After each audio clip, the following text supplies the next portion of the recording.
First off, Graham, a Newcastle show, almost a Super Saturday, followed by another two-card main event 2 weeks later. How pleased are you with how the last couple of weeks for Cage Warriors have gone? Fantastic. They've been two great events, awesome fights, a lot of talking points.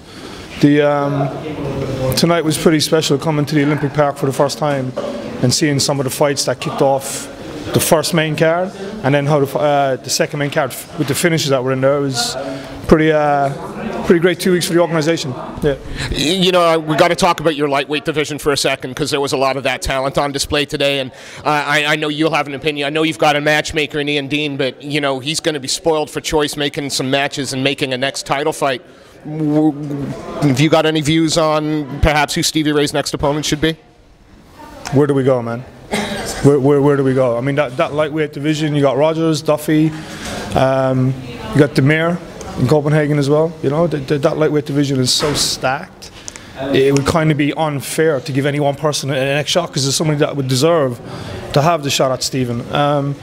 We'll talk. Myself and Ian will have some conversations this week and talk about who's next. And so we crowned a new women's featherweight champion today. Next year, will there be more focus on the men's new titles, like the light heavyweight and the flyweight title? Yeah, the flyweight title, I think we've got a two-horse race in that, so we'll probably get that out soon. It's just a case of dating it and picking an event for it. The light heavies, we want to have a little more development in that division, and the females, we'll look to see if we can build them a little bit deeper and get some more challengers involved as well. Yeah. You mentioned about the women there. At Cage Warriors 69, you was talking about possibly putting on an all-female show. Yeah. And then also the Cage Warriors Academy to make a full weekend of the events. Yeah. Is that something that you're still looking to do, or has that been put on hold for a while? I'll try and open the year with that. Yeah, we will try. We'll put our best efforts into opening the year with a weekender. Yeah. Would it be the amateurs on the Friday, women and then men on the? Yeah, we'll look to do something with that. So we'll probably do an amateur night Friday.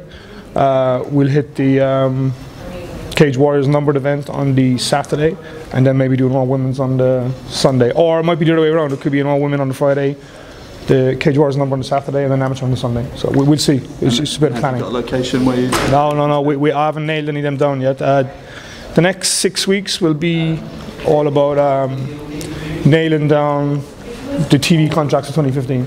There's a lot of stuff up for negotiation, and we've got a lot of offers from networks that I need to sit down and go through. So the next 4 to 6 weeks for me will be contracts, paperwork, and business. Yeah. As far as the TV deal, I've heard rumours of extra programming coming on from Channel 4. Is that something that's likely to take place in the near future? Yeah. We're Channel 4 here tonight. They love the event. Love what they saw. We've given a little tour around the place, and we're going to speak with them in the next 2 weeks, 2 or 3 weeks as well, and get everything nailed down and get it all out into the open out to you guys. What are your plans for Danny Roberts once he's fit and ready? Do you see him as the #1 contender to Dalby? I think so. Yeah. It's going to come down to scheduling and timing, and providing both dates or both guys are available on a certain date. And yeah, it's a no-brainer. Another big talking point that we all look forward to, Tom Brady's return. What did you make of his performance coming back? He hasn't fought for a while. I think the last-minute replacement opponent he had was a lot tougher than a lot of people probably gave it credit for. We knew the kid, and we knew it was going to be a good fight.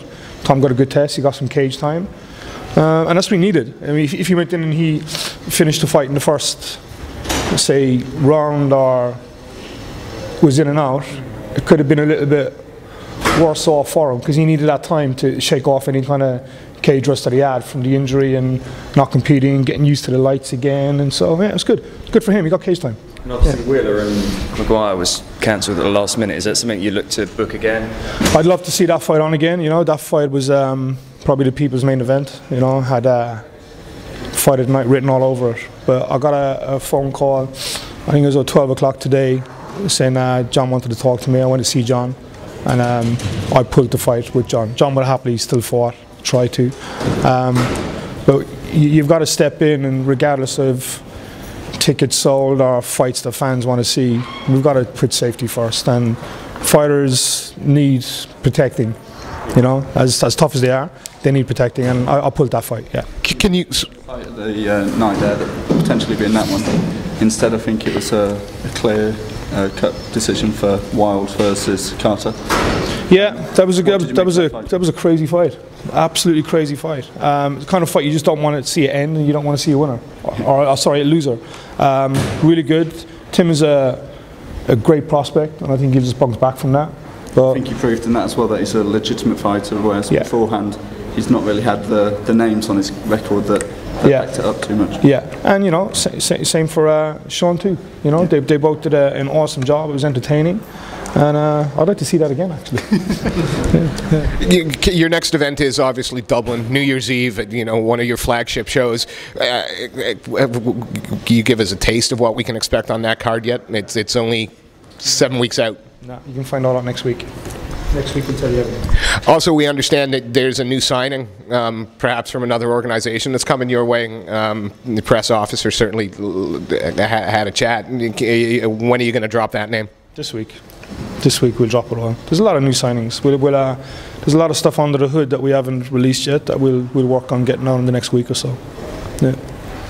Your main event tonight was Denmark versus Norway. How much do you enjoy introducing all these new countries into the Cage Warriors title picture? Sorry, what was the question again? How enjoyable is it for you to introduce all these new countries like Norway? You're introducing Norway MMA in a sense to the UK MMA scene. How much do you enjoy that? I wouldn't say it's an enjoyable thing, but it's great for the brand, for us to prove that we're not a local show. I mean, we flew in fighters from 10 different countries for this event. You know, there's no one can say that Cage Warriors is a small-time local show. It's an international event. We visit over 10, 12 countries a year, and I think there'll be a lot of stats. At the end of every year, we do a lot of little statty info fact files, and you'll see there's some big numbers on how many countries we've visited, how many fights we've put on, how many international fighters we've signed, brought in, flown in. So yeah, it's great to have so many countries linked into the brand and so many people watching. Yeah, there's a lot of people watching tonight. Yeah. Another fight that was pulled from the card was Arnold Allen. Unfortunately, there was nobody that would step in at short notice to take the fight.